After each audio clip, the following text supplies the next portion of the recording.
నమస్కారం. శ్రీ చదివే నవలలను విని ఆనందిద్దాం. ఇప్పుడు మనం నారాయణరావు నవల 26వ భాగాన్ని విందాం.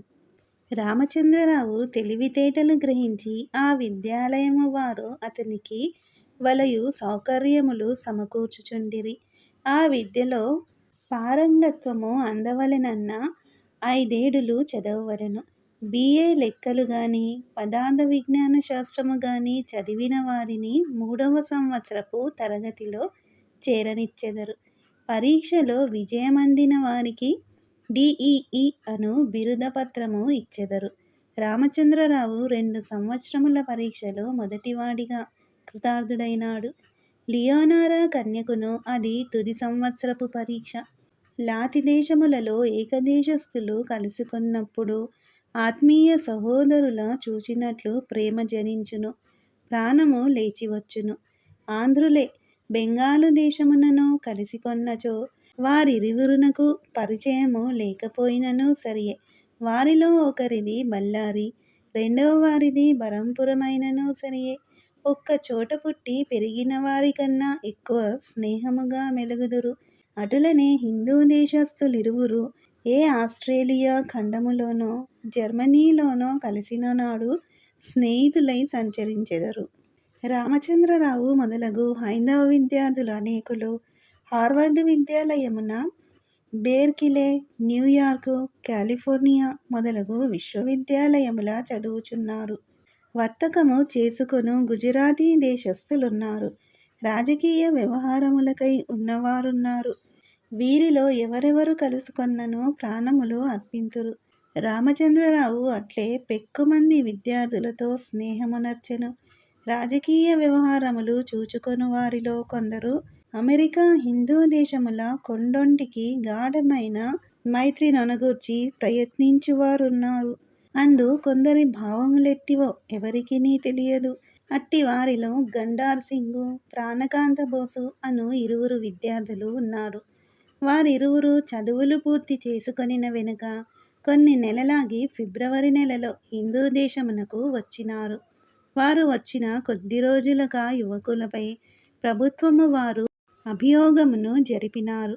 వారికి చెరియొక 3 ఏళ్ళు ఖైదును న్యాయాధికారి విధించెను. మార్చి నెల మొదటి వారములో నారాయణరావునకు రామచంద్రరావు రాసిన ఒక కమ్మ అందినది. హార్వర్డ్ విశ్వవిద్యాలయం, ఫిబ్రవరి 1926. ప్రియమైన బావా, నీవు వ్రాసిన ఉత్తరం అందింది. నీది ఎంత చక్కని హృదయమోయి. ఈ 3 ఏళ్ళు నాకు సరియైన ధైర్యం గొలిపింది. వారం వారం నీ ఉత్తరానికి ఎదురు చూడ్డం నాకు 2వ భోజనం అయిపోయింది. నేనే నీకు జవాబుల ఆలస్యం చేసేవాణ్ణి. ఎప్పుడు డబ్బు కావాలంటే అప్పుడు పంపించావు. కోటీశ్వరుడగు అమెరికా దేశస్థుని కుమారుడెట్లు సంచరించగలిగినాడో అలాగునే నేనిక్కడ సంచరించానంటే దానికి కారణం నువ్వు. ఎంఎస్సి తప్పక వస్తుంది, కానీ డిఇఇ తప్పదు. ఇంకను ఉన్న కొలది నేర్చుకోవాల్సింది చాలా ఉంది. కానీ మన దేశంలో విశ్వవిద్యాలయాలు చాలా ఉన్నాయి. ఏ విశ్వవిద్యాలయంలోనైనా నాకు ఉద్యోగం సంపాదించి పెట్టగలవని నా నమ్మకం. ఆంధ్ర విశ్వవిద్యాలయం కొత్తగా పెట్టారు కదా, అందులో నాకు ఆచార్య పదవి సంపాదించగలవని నా నమ్మికకు నువ్వు వ్యతిరేకం చెయ్యవద్దు. నేను డబ్బు సంపాదించాలని, లేకపోతే కూడు దొరకదని కాదు కదా ప్రవేశించుటకు కోరేది. ఏదైనా విశ్వవిద్యాలయంలో ఉండి విద్యుచ్ఛక్తి విషయమై కొత్త సంగతులు చాలా పరిశోధించవలెనని ఆశయము ఉంది. విశ్వవిద్యాలయములో నాకు ప్రవేశం దొరకకపోతే ఏ బెంగుళూరు శాస్త్ర పరిశోధనాలయములోనైనను సరే ప్రవేశము నాకిప్పించ కోరుతూ ఉన్నాను. చిరంజీవి సౌభాగ్యవతి సూర్యుడుకు చదువు చెప్పించి ఈ ఏడు ప్రవేశ పరీక్షకు పంపిద్దామన్న ఉద్దేశం నీకు కలగడం చాలా ప్రశంసనీయం. పరీక్షలో నెగ్గితే అమెరికా నుండి మంచి బహుమతి తెస్తున్నానని చెప్పు. ఆవిడకు నేను ఉత్తరం రాస్తున్నాను. నా సహోదరి శారదాదేవిని నేనింతవరకు చూడలేదు. ఆమెయు నీ చెల్లెలను కలిసి చదువుచున్నారని వినుటకును చాలా సంతోషమైనది. చిరంజీవి సౌభాగ్యవతి సూర్యుడు సంగీతము కూడా బాగా నేర్చుకున్నదని, పాశ్చాత్య సంగీతము కూడా నేర్చుకుంటున్నదని నీ ఉత్తరంలో చదివినప్పుడు నాకు అపరిమిత ఆనందము కలిగింది. నేను జూలై నెలలో బయలుదేరి ఇంగ్లాండ్ మీదుగా వస్తున్నాను. బొంబాయి వచ్చి అచ్చటి నుండి కొలంబో వచ్చి రైలు మీద వస్తాను. ఇంటికి నేను చేరుకునేందుకు 2 నెలలు పట్టును. ఈలోన England, France, Germany, Austria, Switzerland, Italy చూసుకొని మరీ వస్తున్నాను. నీకేమి కావలసిన తంతినీయవలయును. ఇట్లు నీ ప్రియమైన రామచంద్ర. విద్యుచ్ఛక్తి విద్యాలయములో పరీక్షలు సంపూర్ణములయ్యెను. రామచంద్రరావు విజయముగాంచి జయపత్రమును భారతదేశమునకు పంపుటకు ఏర్పాటు చేసుకొని మరల ఒక పరి దేశములోని చిత్రములు చూచెదనుగాక అని నయాగారకు పోయినాడు. రామచంద్రుడిక అమెరికా వదిలి వెళ్ళిపోవుచున్నాడని లియోనారా కన్య విచారగ్రస్తమైనది. ఇన్నాళ్ళు రామచంద్రుని ఒక నిమేషమేని ఎడబాసి ఉండలేదు. అతనిగా బాలిక నయాగార తన కారు మీద కొనిపోయినది. దారిలో ఒక నిర్జన ప్రదేశము కడ ప్రకృతి లీలా వినోదిని అయి ఒసగుచోట కారు ఆపినది. రామచంద్ర, మళ్ళీ మనం ఎప్పుడు కలుసుకొనుట? నీవు మరల అమెరికాకు వచ్చుటో, లేక నేను హిందూ దేశమునకు వచ్చుటో, లేని ఎడల నీ రూపము నా దృష్టిపథము నుంచి మాయమైపోవును. అదేమిటి నారా, అంత విచారముగా ఉన్నావు? నీ వంటి ధైర్యమైన పిల్లను మా దేశంలో చూడనే చూడము, కథల్లో మాత్రము వింటాము. నీవెందుకు నా జీవిత నాటకంలో ఒక పాత్ర అయినావు? అది ఉత్తమ సంఘటనం కాదా? అది నా అదృష్టం కాదు? నీవున్న 3 ఏళ్ళు నాకు నీవు సమకూర్చిన ఆనందము నా వ్యక్తిత్వమును ఉన్నత పథాలకెత్తివేసినది. లీ, ఇలాగున ఏమిటి వణికిపోతున్నావు? రామ్, నా ప్రియతముడైన స్నేహితుడా, భారతదేశము మహాత్ముని నాయకత్వమున సలుపు ప్రేమ మహాసంగ్రామం వల్లనే ప్రపంచమునకు ధర్మ సందేశం మొసగగలదని నీవు సల్పిన జ్ఞానబోధ నన్నొక నూతన వ్యక్తిని చేసింది. ఆలోచించిన కొద్దీ ప్రపంచాన్ని తరింపచేయుటకు అమెరికా, హిందూ దేశములు రెండూ కలియాలి. భారతదేశము పురుషుడు, మా దేశము స్త్రీ, ఈ రెంటికి సంపూర్ణ సంయోగము కలగాలి. ఆనాడు ప్రపంచబోధ ప్రారంభమవుతుంది. నా ప్రాణప్రియ స్నేహితురాలవగు లియోన్, నీవివాళ భగవంతుని సాన్నిధ్యము నుండి అవతరించిన దేవతలా ఉన్నావు. నీ మోమున దివ్య తేజస్సు తాండవమాడుతూ ఉంది. నీ శిరస్సు వెనక తేజోమండలము వంగపండు ఛాయతో కనపట్టుతూ ఉంది. లియోనారా నవ్వుచూ రామచంద్రుని ఒడిలోకి వచ్చి కూర్చున్నది. సత్యప్రదర్శనములగు ఆమె కన్నులు పారలౌకికమగు నవ్వు నవ్వుచున్నవి. రామచంద్రనామె కౌగలించుకొన్నది. రామచంద్రుని మూర్తి పులకరించిపోయినది. మా క్రైస్తవ మతస్థులెందరో శ్రీ యేసుక్రీస్తు దివ్యబోధ గ్రహించలేకపోయినారు. హోల్మ్స్ మహర్షి చెప్పినట్లు శ్రీ గాంధీ క్రీస్తు అవతారమే. భగవద్గీతలోని బోధే యేసు కొండ మీద ఇచ్చిన ఉపన్యాసం. నా లియోన్, నేనిదివరకు మా దేశాననున్న దివ్యమనులకు గ్రంథరాజాలేమీ చదవలేదు. నా లెక్కల్లో నేను పడి ఉన్నా. ఏనాడు నిన్ను ప్రథమాన్ని ఓడపైన దర్శించానో ఆ శుభముహూర్తాన్నే అమెరికా, హిందూ దేశము ఏకమై ప్రపంచానికి మార్గదర్శకములవ్వాలని నాకు మెరుపువలె హృదయమున గోచరించినది. ఇన్ని వందల సంవత్సరాలుగా ఇంగ్లాండు భారతదేశమును పాలిస్తూ భారతదేశ సందేశాన్ని గ్రహింపలేకపోయింది. ఇంగ్లీషు వారు రాజ్యము చేయుట మాకు మరియు ఉపకారమైనది. భగవంతుడు వారి ఆక్రమణమునచే మమ్మందరినీ ఏకం చేసినట్లయింది సుమా. నా హృదయానికి, ఆత్మకు ప్రియమిత్రుడైన రామచంద్ర, సర్వదోషరహితమైన జీవితము గడుపుటే సత్యము. అట్టి సత్యవ్రతము చేసిననే గాని సత్యస్వరూపునకు భగవంతునితో ఐక్యమందలేము. అట్టి సత్యవ్రతమనుష్ఠుడకు ప్రేమ ముఖ్య సూత్రమన్నావు. నాచే రాధాకృష్ణ గారి గ్రంథములు, వివేకానందుని ఉపన్యాసములు, గాంధీ జీవిత చరిత్రము చదివించావు. నా హృదయంలో మానవ సేవ చేయుట పరమ పవిత్రమైనదనిన్ని మోక్షదాయకమైనదని తోచింది. ఆమె కంఠము రుగ్ధమైనది. ఆమె నేత్రాంచలములు తడియైనవి. ఆమె మోమున ప్రేమకాంతలు తలుకుమనుచున్నవి. అప్పుడు ఆ బాలిక, ఆ అమెరికను ప్రసిద్ధ వైద్యుని కుమార్తె, ఆ సౌందర్యనిధి లియోనారా రామచంద్రుని బిగ్గ కౌగిలించుకొని అతని హృదయంలో మోమునించి, నీవు నా గురువు. నేనింతటి నుంచి బ్రహ్మచారిణి అయి మానవ సేవ చేయుటకై సంకల్పించుకొన్నాను. అమెరికాకు నేను చిహ్నాన్ని. కానీ నన్ను దగ్ధము చేయున ఈ ప్రేమను వదిలివేయాలి. ప్రియతమా, నా ప్రభు, నన్నొక్కసారి పాలించుకో. మొదలు తుది ఏకమైన ఆనందము నాకియ్యి. నన్నీ ఒక్క ముహూర్తకాలము భార్యననురించుకో. ఈ ఒక్క నిమేషము నీలో ఐక్యమైపోవని అన్నది. ఆమె మాటలు అస్పష్టములై కాకలీకూజితములై ఆ సంధ్య వెలుగులలో కలిసిపోయినవి. రామచంద్రుడు నిశ్చేష్టుడై చైతన్యరహితుడైనాడు. అతని మోము వెలవెలబోయినది. లియోనారాను చుట్టిన అతని చేతులు వాలిపోయినవి. ప్రభు, నా కోర్కె పాలింపవా?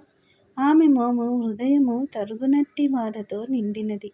ఆమె కన్నుల సంతత జలధారలు నయాగారలైనవి. తీరని ఈ కోర్కెతో నా మనస్సు శాంతి లేక దహించుకొని పోవలసినదేనా? నాకు సేవకై అనుజ్ఞ నీవీయదలుచుకోలేదా? అందమగున ఈ బ్రతుకును విషాదాంతము చేయదలిచినావా? నా ప్రాణప్రియ, నీవీవేళ నా జీవిత చరిత్రలో ఒక పాత్రవయ్యావు. అహో! రామచంద్రుడు కరిగిపోయినాడు. అతని లోకాలు సురిగిపోయినవి. ఈమెకింత ప్రేమయున్నదా? తాను పాపమాచరించుట లేదా?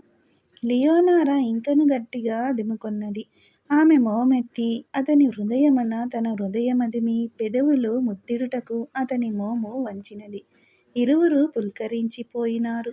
ఆ సంధ్యాకాంతులలో, పక్షుల కలస్వనములలో, తారకలు స్పష్టకాంతులు వర్షించు శుభముహూర్తాన, ప్రకృతి గంభీర సౌందర్యాన నృత్యం చేయు ఆ చోట ఒక్క విచిత్ర ప్రేమ సంశ్లేషావేశము సంఘటించి పోయినది. శారదను జమీందారు గారు వచ్చి పరీక్షకు రాజమహేంద్రవరము తీసుకుని పోయినారు. శారద చెన్నపురిలో ఉన్నంతకాలము భర్తతో చదువునప్పుడు తప్ప తదితర కాలమందేమీయూ మాట్లాడలేదు. నారాయణరావు శారదతో మాట్లాడలేదు. చదువు చెప్పునప్పుడు బడిలో ఉపాధ్యాయులు అందరు విద్యార్థులకే రీతి చెప్పుదురో అంతకన్నా ఇచ్చట అధికమేమియూ ఉన్నదని నారాయణరావు తలపోసుకొన్నాడు. శారదయు తానును ప్రేమతో తమ జీవితనౌక ఆనందఝరీ తరంగములలో వదిలినచో ఆ నావ అనంతమగు ఏ తీరము చేరియుండునో. నారాయణరావును ప్రజలందరూ గౌరవించి ప్రేమించుట శారద చూచినది. నారాయణరావు సౌందర్యవంతుడని, విద్యార్థినులగు బాలికలు, విద్యావంతులగు యువతులు అవిసె చెట్టును నాగవల్లులు అలుమికొన్నట్లు చేరుట గమనించినది.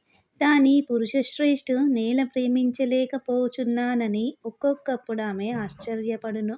దినదినము నూతన పాఠములకు ఎదురుచూచుచు అతని కంఠగత మధురస్వర ప్రవాహములో ఆమె తేలిపోవును. సూర్యకాంతమునకు, శారదకు అతడు వీలైనప్పుడల్లా సర్వప్రపంచమునకు సంబంధించిన విషయములను వారికి అర్థమగునట్లు వారువ్విళ్ళూరుచు వినునంత తీపిగా బోధించుచుండెను. ఫిబ్రవరి నెలాఖరునకు వారికి పాఠములన్నీయు హృదయగతములైనవి.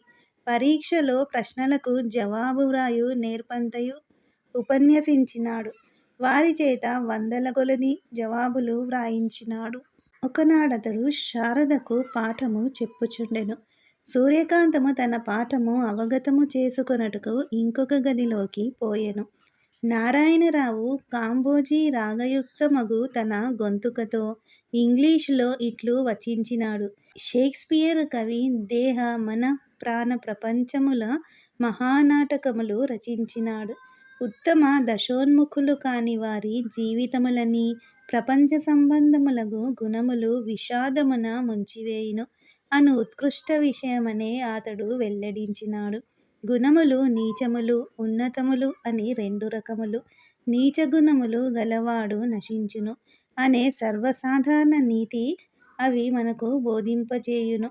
పురుషకారహీనమగు మంచితనము మనల అడంచివేయును అను విషయమే అతడు మహావిషాదాంతమగు హామ్లెటు నాటకములో చూపించినాడు. హామ్లెట్టు సజ్జనుడు. తన తండ్రిని తన పినతండ్రి చంపెనా లేదా అను సంగతి పూర్ణముగా తెలుసుకొనకుండా ఎటులాతన్ని శిక్షించుట అని అతడు సందేహించినాడు. ఆ సందేహమే అతన్ని అడంచినది. ఒథెల్లో సర్వమానవులను పూర్ణముగా నమ్మినాడు. ఆ నమ్మకమే భార్య విషయమున అపనమ్మకమైనప్పుడు త్యాసియపై అసూయ, భార్యపై కోపము, చివరకు తాను తన భార్యయు నశించిపోవుట తటస్థించినది. కావున సద్గుణములైనను అహంకారమున జనించినట్లయిన వినాశహేతువులు. ఇంత గొప్ప విషయమై షేక్స్పియరు నాటకములకు సంపూర్ణత్వము రాలేదు. మహాకళలైన సంపూర్ణత్వము అందనిచో ఉత్కృష్టానందమెట్లియ్యగలవు? భారతీయ నాటక శిల్పులకు సంపూర్ణత్వమున్నది. కాళిదాసు రచించిన శకుంతల గమనించినచో ఆ మహానాటకము 2 భాగములుగా విభజింపబడినది. ప్రథమ భాగమున దేహ మన ప్రాణలోకముల ప్రదర్శించినాడు. దుష్యంతుడు మహారాజు, శకుంతల వనకన్య. మహారాజు ఇతర దేవేరులలో శకుంతలను జ్ఞాపకముంచుకొనవలయును. శకుంతలను మర్చినాడు. ప్రాపంచికమగు ఆనందము కొలది మాత్రం అనుభవించి ఆ భౌతిక సుఖములో మైమరుచుట ఈ ఆత్మకు భంగకరము. ఓ ఋషికన్య, నీ హర్ష సంప్రదాయము మరువకుము అని దుర్వాసుడు ఆమెను శపించినాడు. ఆర్యబాల విషయసుఖముల కోసం జనింపలేదు, సేవకే, తన ఆత్మ తాను తెలుసుకొనుటకే. కావున మేనక శకుంతలనెత్తుకొనిపోయి కశ్యపాశ్రమమున వదిలినది. ఆర్య సాంప్రదాయమున పుత్రులు కనుట పున్నామ నరక బాధ నివర్తించుకొనుటకు, పితృణము తీర్చుటకు. అందుకొక పుత్రుడు చాలు. శకుంతల మాత అయినది. రెండవ భాగమున శకుంతల దుష్యంతులకు స్వర్గలోక పరికరముల పునఃసంధానము జరిగినది. అప్పటికి దుష్యంతుడు రాజర్షి, శకుంతల యోగిని. ఇంకా పవిత్రమగు వానప్రస్థాశ్రమము, సచ్చిదానంద జ్యోతిర్ముఖమగు జీవిత ద్వంద్వము. ఈ అది భారతీయుల ఉత్కృష్టాశయము.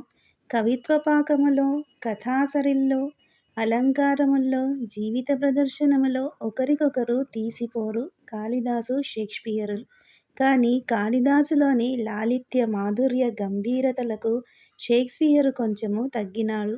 కాళిదాసు గౌరీశంకర శిఖరము, షేక్స్పియరు ధవళగిరి. ఈ రీతిగా ఇంగ్లీషులో ఉపన్యసించు భర్త యొక్క భాష గాని భావములు గాని సంపూర్ణముగా గ్రాహ్యము కాకపోయినను శారద విప్పారిత నేత్రములతో అందమగు మొహముతో ఆకర్షింపబడి పరవశ అయిన హృదయముతో అట్లే కూర్చుండి భర్త వంక అనిమిషై చూచుచున్నది. చీకట్లు దిశల ప్రసరించుచున్నవి. సాయంకాలపు వెలుగుల గదిలోనికి తొంగి చూచుచున్నవి. తోటలోని పువ్వుల సువాసన జగత్తును పరిమళ వివశత్వమున మూర్ఛముంచినది. పశ్చిమాన అరుణఛాయయుండు గవాక్షమున లోన ప్రవేశించి శారదమోమును వెలిగించినది. ప్రణయ తపస్సిద్ధికై తన ప్రణయాదిదేవియే ప్రత్యక్షమైనట్లతనికి ఆమె గోచరించినది. ఇంతలో ఉల్కయొకటి మెరిసినట్లు ఆమె మోములో మార్పులు జనించినవి. ఆ మోము శ్యామసుందరీదేవి మోమైనది. శ్యామసుందరి తన్నతి ప్రేమతో తిలకించినట్లతనికి తోచినది. శ్యామసుందరి చిరునవ్వు నవ్వి లేచి చేతులు చాచి తన కడకు వచ్చి తనపై వంగినది. ఆమె ఊపిరి పరిమళములు తన్ను అలిమినట్లయినది. అతడి రక్తము వేడి అయి దేహమెల్లా ప్రవహింప హృదయము హోరులెత్త ఆమె మెత్తని చిగురాకు పెదవులు తన పెదవులపై తగినట్లు భావించినాడు. ఇంతలో ఆమె తన్ను కౌగిలించినట్లయినది. ఆమె తమిదీర తన్నతి మోహావేశమున చుంబనమనరించినట్ల అతడు తన భావపదమందూహించి చటుక్కున లేచి తన పడక గదిలోనికి 2 అడుగులలో చేరినాడు. అతడు చకితుడై బాణహతిచే సుడివడిపోయి రెక్కలు టపటపా కొట్టుకొను గువ్వ పిట్టవలె హృదయము చలించిపోవా నిట్టూర్పు నించుచు పర్యంకము చేరినాడు. అతని కన్నులెర్రవారిపోయినవి. కనతల చిరుచెమ్మటలు నిర్మలాకాశాన నల్లని మేఘశకలముల వలె పొడసూపినవి. ఏమిటి? మనస్సులోనైనా ఆ బాలిక శీలము చెరపవచ్చునా? అది పాపము. పవిత్రమగు ఆత్మ కూడా పంకిలమ్మగు అనునంత పాపకార్యమది. ఎంత గర్హ్యము! ఎట్ట ఎదుట తన ఇల్లాలుండా పరకాంతపై తనకి అసమయ ఆవేశము ఏల జనింపవలెను? భార్యను తాను ప్రేమింపకూడదా? అయినచో ఆమెయే తన్ను చేరవచ్చినట్లు తన ఇంద్రియములకు మించిన శక్తి తన్నట్లు కదల్చివేసినదా? శ్యామసుందరి అను భ్రాంతికి కారణము తనలోనున్న కల్మషమే. అయినను తను ద్రోహము చేయుట. శ్యామసుందరీదేవి పవిత్ర చరిత్ర కావుననే అతడామెతో స్నేహము చేసినాడు. వ్యక్తికి స్నేహము పాపమా? గర్హ్యమా? పురుషుడు వనితలతో ఏల స్నేహము చేయరాదు? పురుషుని ప్రేమలతల పెనవైచు స్నేహము పవిత్రమైనచో, మగవానిని వనితను సువాసనా బంధముల చేర్చివైచు స్నేహము మాత్రము ఏల పవిత్రము కారాదు. పురుషుల పరస్పర ప్రేమ కూడా ధనలాభాది వ్యాజమూలకమై నీచమగును. స్త్రీ పురుష స్నేహములో అంతకంటే నీచమగు కారణముండుటకు వీలున్నది. స్నేహము పవిత్రమంటారు. స్నేహము లేని పురుషుని మొరడనియు శ్మశానములోని చిట్టనియు అందురు. మిత్రకోటిలో మైమర్చువాని బంధు సముద్రుడంటారు. అట్టి ఎడ పురుషునకును వనితకును స్నేహమేలా పనికిరాదు. ఎట్టి సత్పురుషుడైనను ఒక బాలికతో ఎంత నిర్మల స్నేహాన మెలిగినను గుసగుసలు, తెరిపార చూపులు, పెదవి విరుపులు. ఓహో! యవ్వనమందున్న స్త్రీ పురుషులకు మాత్రము పవిత్ర స్నేహము సాధ్యమేల కారాదు? శ్యామసుందరితో తన స్నేహము పవిత్రమైనదా? ఏ మూలమూలాలనైనా పవిత్రతకు దూరమగు అర్థమేమైనా కలదా? రాజేశ్వరరావు, పుష్పశీలయు ఈ 6 నెలలు మోహావేశ పరవశులై తిరిగినారు. రాజమహేంద్రవరము నుండి హైదరాబాదు, హైదరాబాద్ నుండి ఢిల్లీ, ఢిల్లీ నుండి కలకత్తా, కలకత్తా నుండి ముంబై. 2వ తరగతిలో ఇరువురకు మాత్రముండు పెట్టె పుచ్చుకొనువాడు. స్టేషను మాస్టారు చేతిలో 2, గార్డు చేతిలో 2 లంచము. అంతే, అతడే మహారాజు. అజంతా మొదలగు ప్రదేశములకు కూడా అతడు వెళ్ళెను. అంతటను బంగళాలు మకాము. ఎప్పుడూ పుష్పశీలయే ఎదుట ఉండవలెను. ఎప్పుడు మోహావేశమే. పుష్పశీలకు ఆ 6 నెలలు కాలము త్రూటిలో వెళ్ళిపోయినది. రాజేశ్వరుడామెను పువ్వు వలె చూచుకొన్నాడు. మహారాణి వలె ఆదరించినాడు. ఆమె ఏది కోరినా అది ఇచ్చువాడు. 6 నెలలు తిరిగి తిరిగి వారిరువురు హైదరాబాదు వచ్చినారు. అచ్చట అతడు ఉద్యోగమునకై ప్రయత్నింప ఆరంభించెను. రాజేశ్వరునకు దూరపు చుట్టమగు బందరు నాయుడు గారు ఒకరు అచట పెద్ద ఇంజనీరు. ఆయన రాజేశ్వరును ఆదరించి నెలకు 150 మొగలాయి రూకల జీతముతో ఆరంభించి సంవత్సరమునకు 10 చొప్పున 250 వరకు హెచ్చు పద్ధతిని సహాయ ఇంజనీరుగా నవాబుగారు కట్టించు నైజాము సాగరు అను పెద్ద చెరువున పనిచేయుటకు ఏర్పరచెను. పుష్పశీలపై నెయ్యమున రాజేశ్వరుడు కూడా మాంసాదుల వర్జించెను. ఆమెయు భార్యవలే సంచరింపదొడంగెను. తాను కాపు పిల్లనైతినని ఆమె భావించుకొన్నది. వారిద్దరా చెరువులో పనిచేయు ఇంజనీర్లకై ఉద్దేశింపబడిన ఒక బంగళాలో కాపురముండిరి. సుబ్బయ్య శాస్త్రి గారికి మతి పోయినది. స్వతంత్ర ప్రేమ సంఘమును ఆయన నొవ్వతిట్టినాడు. అగ్ని అయినాడు. ప్రపంచము మృంగివేయదమన్నంత కోపము వచ్చినది. రాజేశ్వరరావు ఇంటికి పోయి అతని వృద్ధమాతపై మండిపడి దుర్భాషలాడుచే వారు సేవకునిచే అతన్ని గెంటించి వేసిరి. ఇంటికి వచ్చి భార్య వస్తువులు చూచి ఏడ్చినాడు. ప్రపంచమున ఎవ్వరిని ఇక నమ్ముట? చీచి! పురుషుడన్నవాడు పెళ్లి చేసుకోవాలి. పరభార్యలను అపేక్షించుట ఎంత హీనము! తానిదివరకు చేసిన పొరపాట్లున్నవి. అవి తాత్కాలికములు. కాని ఈ దారుణమేమి? దీనికి శిక్షాస్మృతిననుసరించి పరభార్యాపహరణం క్రింద అభియోగము కొనివచ్చి ఈ పిశాచిని, ఈ చండాలుని రక్తము పీల్చవలెను. కాని అభియోగము దాఖలు చేసినచో ఇదివరకే తలవంపుగా ఉన్న తనకు మరియు తలవంపులగును. ఆడవారి వల్ల లోకాలు పాడవుచున్నవి కదా. అతను వీధి వెంట జనుచున్నప్పుడు అందరూ తన్ను చూచి హేళన చేయుచున్నట్లు భావించుకొన్నాడు. అభియోగము చేసినచో వేలితో చూపించి మరియు హేళనము చేయుదురేమో, మరియు దుర్భరమగు బ్రతుకగును. రాజేశ్వరరావుకు జమీందారు గారి అల్లుడగు నారాయణరావు గారు స్నేహితుడని అతనికి తెలియును.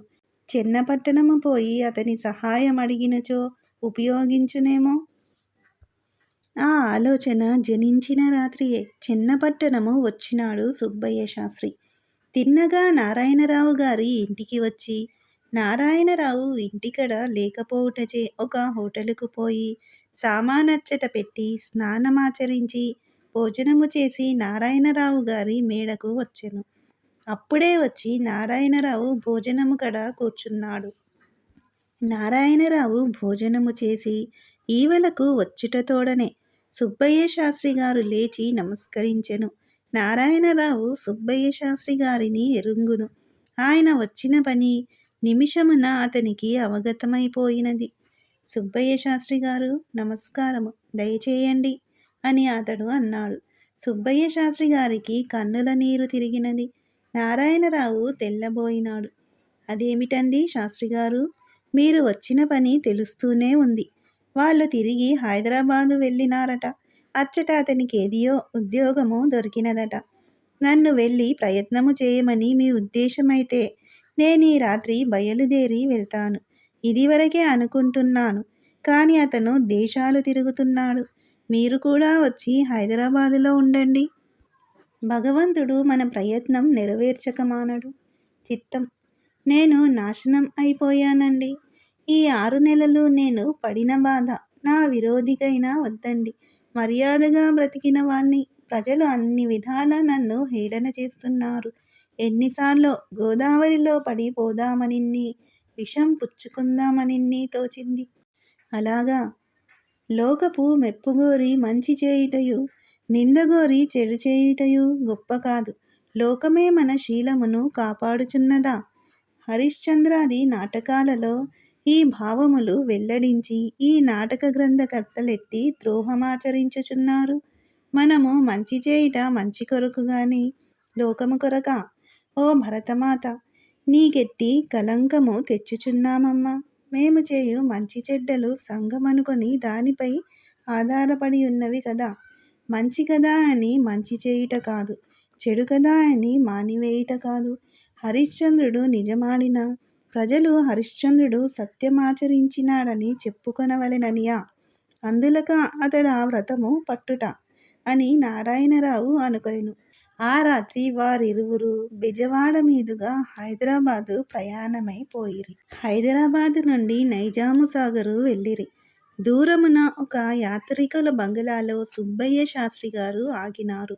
నారాయణరావు రాజేశ్వరరావును కలుసుకొనుటకు వెడలిపోయినాడు. రాజేశ్వరునకు ఉద్యోగమై 15 దినములైనది. అతడందరితో, తోడి అధికారులతో, పై అధికారులతో, తాబేదారులతో మంచిగా సంచరించుచుండెను. ఆ 15 దినముల్లోనే అతడన్న అందరూ గౌరవము చూపుచుండిరి. రాజేశ్వరరావు తోడి అధికారి ఒక మహమ్మదీయ యువకుడున్నాడు. అతడొక నవాబు గారికి కొడుకు. ఆ నవాబు గారికి నైజాము ప్రభుత్వములో చాలా పలుకుబడి ఉన్నది. ఆ యువకుడు హైదరాబాదులో ఇంజనీరింగు చదువుకొన్నాడు. పలుకుబడిచే అతనిక ఉద్యోగము ఇప్పించినారు. ఆ యువకునకు రాజేశ్వరరావుకు మిక్కుటముగా స్నేహము కలిగినది. రాజేశ్వరరావు స్వతంత్ర ప్రేమ సంఘములో నిజమగు సభ్యుడు కాని స్వలాభమునకై అందు చేరలేదు. తన అందు ఇష్టము లేని స్త్రీనెప్పుడు అతడు బలవంతము చేయలేదు. తాను మోహించిన యువతి 1 నెల తరువాతనైనా తన ఇష్టము వేరొకని మీద ప్రసరింపచేసినప్పుడు ఆ యువకుడు హృదయమున ఇసుమంతయు అసూయపడక ఆ యువతిని వదిలివేయువాడు. జుగుప్స నొందలేదు. అతని హృదయము ఇసుమంతయు బాధను అనుభవించలేదు. తాను పెళ్లి చేసుకున్న భార్య పరుని కోరినచో ఆమె కోరిక తీర్చుటకు అతడు సంసిద్ధుడునని హృదయాంతరమున సంకల్పించుకొనియే ఉన్నాడు. పుష్పశీలయు తానును రాజమహేంద్రవరము నుండి బయలుదేరినప్పుడే అతడు సుబ్బయ్య శాస్త్రి గారికిట్టి ఉత్తరము వ్రాసి తపాలాలో వేసినాడు. ఆర్య, మనమొక విచిత్ర సంఘంలో చేరిన సభ్యులం. ఆ సంఘంలో ఉన్న నియమాలు జరుపుటకు మీరు ప్రమాణం చేసినారు. ఇంకా ఉద్దేశాలేమిటి? 1. ఆడవాళ్ళు ఇన్ని యుగాల నుంచి మగవాళ్లకు బానిసలై ఉండుట చేత వారి బానిసత్వము తొలగచేయుట. వారికి పురుషునకున్న సర్వస్వతంత్రాలు ఇచ్చుట. 2. వివాహము అన్నది వ్యక్తిత్వాన్ని చంపి మానవుల్ని సంఘానికి బానిసల్ని చేస్తూ ఉన్నది. కాబట్టిని ఈ వివాహం అనే సంస్థ పురుషుడు స్త్రీని తనకు బానిస చేసుకొనుటకే ఏర్పాటు చేసుకున్నది. కాబట్టిని సదరు వివాహం అనే సంస్థను రూపుమాపి దాని స్థానే స్త్రీ పురుషులకు సమాన హక్కుల్ని ఇచ్చే సంస్థను ఏర్పాటు చేయడానికిన్ని. 3. ఈ ఉద్దేశాల్ని ఆచరణలో పెట్టడానికి మన సంఘాచార్యులకు తిరుపతిరావు గారు మనకు దినచర్య సూత్రాలు కొన్ని నియమించారు కదా. ఎప్పటికప్పుడు కనబడిన వారికెల్లా మన సంఘ ఉద్దేశాలు చెప్పి సభ్యులను చేర్చుకోవడం. వివాహము చేసుకొనని పురుషుడు వనితతో, వనిత పురుషునితో స్నేహమున కలిసి ఉండవలెను. వారి ప్రేమ కొరకై అన్నట్లు మరియు ఉత్తమము. వివాహము చేసుకొన్న సభ్యులు తమ భార్యలకు స్వాతంత్రమిచ్చి వారి ఇష్టానుసారము సంచరించుటకు సమ్మతింపవలెను. ఈ 3 ముఖ్య సూత్రాలను తమరు గమనించవలెనని ప్రార్థిస్తున్నాను. నేను మీ భార్య అయిన పుష్పశీలాదేవిని ప్రేమించాను. ఆమె నన్ను ప్రేమించినది. కాబట్టి ఈ ప్రేమ సాఫల్యం చేసుకోవటానికి మేము దేశాలు తిరుగుతున్నాము. మీ ప్రమాణం జ్ఞాపకం చేసుకోండి. ఎప్పుడు పుష్పశీల నాపై ప్రేమను మరుస్తుందో ఆనాడు తిరిగి మీ ఇంటికి వస్తుంది. పుష్పశీల కూడా నా ఉద్దేశమే బలపరుస్తున్నది. అందుకనే ఆమె కూడా ఈ ఉత్తరంలో సంతకం చేస్తూ ఉన్నది. నీ ప్రియమిత్రుడు రాజేశ్వరరావు. పై ఉత్తరం అంతా నా ఇష్టం పైన కూడా వ్రాయబడింది. మీ మిత్రురాలు పుష్పశీల. ఈ ఉత్తరం చూచి తలబద్దలు కొట్టుకున్నాడు సుబ్బయ్య శాస్త్రి. ఆ ఉత్తరం సంగతి ఆలోచించుకొనుచు సుబ్బయ్య శాస్త్రి గారు నిట్టూర్పు నించుచుండా నారాయణరావు రాజేశ్వరరావు ఇంటలేడనియూ పనికై పోయినాడనియూ తెలుసుకున్నాడు. నారాయణరావు గబగబా నడుచుచు కూలీల, గుమాస్తాల, చిన్న ఉద్యోగులను అడుగుచు రాజేశ్వరరావు పనిచేయు స్థలమునకు పోయెను. రాజేశ్వరరావు నారాయణరావును కనుగొనగానే తెల్లబోయినాడు. అతనికి చిరుచెమటలు పట్టినవి. ఒక్క పరుగున వచ్చి నారాయణ్ణి కౌగిలించుకొన్నాడు. నారాయణ, నువ్వేనట్రా వచ్చింది? నువ్వేనట్రా? ఏమిటిది? ఎందుకు వచ్చావు? ఎలా వచ్చావు? ఎప్పుడు వచ్చావు? రారా, మా ఇంటికి వెళ్ళావా? ఎవరున్నారు? వెళ్ళాను. అక్కడ ఒక మహమ్మదీయ యువకుడు చాలా డాబుగా ఉన్నాడు. అతడు ఒక చక్కని పిల్ల పుష్పశీల కాబోలు తేయాకు బల్ల ప్రక్క కుర్చీలలో కూర్చుని ఉన్నారు. నన్ను చూచి మహమ్మదీయ యువకుడు ఈవలకి వచ్చి నువ్విక్కడున్నావని చెప్పాడు. నీ బంగళాకు ఇక్కడకు 2 మైళ్ళుందిరా. అబ్బా! వ్యాధికి మందు, ఆయువుకు మందు లేదు. సాధుశీల, సత్యహృదయ సూరమ్మకు ఎంతయో జబ్బు చేసినది. ఆమెకు పురిటిలో చేసిన జబ్బు నిశ్శేషము కాలేదు. చిక్కి శల్యమైనది. తిండి సహించుటలేదు.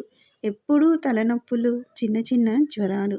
రాజారావు తన భార్య పుట్టినింటికడ అలతి రోగములచే కృషించుచున్నదని తన కడకు కొనివచ్చి ఆమెకు వైద్యము చేయనారంభించెను. బలమునకై మందులిచ్చెను. దేహమున ఎచ్చటైన రోగ పదార్థమున్నదేమో అని భయాన స్ట్రెప్టోకాకై మందు నరముల ద్వారమున లోనికి వచ్చును. క్షయమేమో అని భయము పుట్టి జాగ్రత్తగా పరీక్ష చేసినాడు. ఎక్కడనూ ఆ జాడ అయినా లేదు. అంతకంతకు రోగము శృతిమించి రాగమున పడినది. మలేరియా జ్వరమేమోనని ఆలోచన కలిగినది. సబ్టెర్షియన్ మలేరియా ఏ జబ్బునైనా అనుకరించును. అతడు క్వినాయిన్ను లోపలికి వాడినాడు. సూది వెంట ఎక్కించినాడు. జ్వరము రోజుకు 100 దగ్గర మొదలిడి 103 డిగ్రీల వరకు ఎక్కుచున్నది. ఆమె చిక్కిపోకుండా ద్రాక్ష, పంచదార, కోడిగుడ్డు సొన, బార్లీ నీరు, పాలు, విరుగుడు నీరు ఇవన్నీయు ఆమెకు ఇప్పించుచుండెను. అత్తవారు వచ్చినారు, తన చుట్టములు వచ్చినారు. సూరమ్మకు జబ్బు విజృంభించింది. రాజారావు తన మిత్రులకు 2 పేరు పొందిన వైద్యులకు తంతులనిచ్చి రప్పించుకొన్నాడు. వారు వచ్చి ఎడతెగని వైద్యము చేసినారు.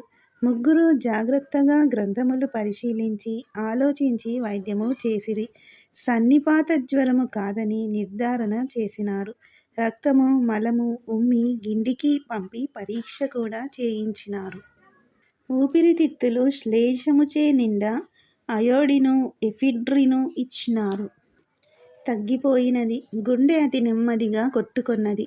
నెమ్మదిగా ఎడ్రినాయిన్ మొదలగు మందులు ఇచ్చి ఆ గడ్డు దాటినారు. తడిగుడ్డలు తడిపి పొత్తి కడుపుపై వేచి వైద్యము చేసినారు. పై లక్షణములన్నీయూ తగ్గినవి. గుండె బలముగా ఉండుటకు డిజిటాలిస్ అను మందు, లోన పేగులలో విషములు లేకుండుటకు డైమాలు, మూత్రకోశము శుభ్రముగా ఉండుటకు ఎక్సమీను మొదలగునవి ఇచ్చుచు అతి జాగ్రత్తగా వైద్యము చేయుచూనే ఉండిరి. చోప్రా మొదలగు మహానుభావులు పాశ్చాత్య వైద్యములోనికి కొనివచ్చిన ఆయుర్వేద ఔషధములను ఉపయోగించినారు. ఇతర జబ్బులు వచ్చి తగ్గుటయే కాని అసలు జ్వరము తగ్గలేదు. రాజారావు చుట్టములలో ఒకడు గొప్ప ఆయుర్వేద వైద్యుడు వచ్చి చేయి చూచి పెదవి విరిచి రాజారావు కడకు పోయి, ఏమి చేయదలుచుకున్నావురా అబ్బాయి అని అడిగెను. రాజారావు, ఏమి చెప్పను మామయ్య, ఈ రోజో రేపో అనుకుంటున్నాము. వ్యాధికి మందున్నది, ఆయుస్సుకు లేదు అని నాకు ఈనాటికి తెలిసి వచ్చినది అనుచు నిట్టూర్పు విడిచెను. భర్తయగు రాజారావును, తన బిడ్డలను, ఇతర చుట్టములను వదిలి సూరమాదేవి దివంగతురాలైనది. భార్య బ్రతకదని రాజారావుకు తోచినప్పుడే నారాయణరావునకు తంతిని ఇచ్చినాడు. నారాయణరావు హైదరాబాదు వెడలి ఇంకనూ రాలేదు. పరమేశ్వరుడు తిరిగి హైదరాబాదుకు తంతినిచ్చి తాను తక్షణం బయలుదేరి అమలాపురం వెడలిపోయెను. పరమేశ్వరుడు వెళ్ళిన 4 గంటలకు సూరమాంబ దేహము చాలించినది. ఆ బాలిక తల్లిదండ్రులు, అన్నదమ్ములు, రాజారావు తల్లిదండ్రులు వచ్చినారు. ఇల్లంతయు చుట్టములతో నిండి గొల్లుమని పోయినది. రాజారావు స్తబ్దుడైపోయినాడు. కొత్తపేట నుండి సుబ్బారాయుడు గారు, జానకమ్మ గారు వచ్చినారు. శ్రీరామమూర్తి రాజారావింటికి రాని నిమిషము లేదు. ఈ నవల మీకు నచ్చితే సబ్స్క్రైబ్ చేయండి, షేర్ చేయండి, లైక్ చేయండి, బెల్ ఐకాన్ను ప్రెస్ చేయండి. శ్రీ ఛానల్ ఆడియో నవలను వింటున్నందుకు ధన్యవాదములు.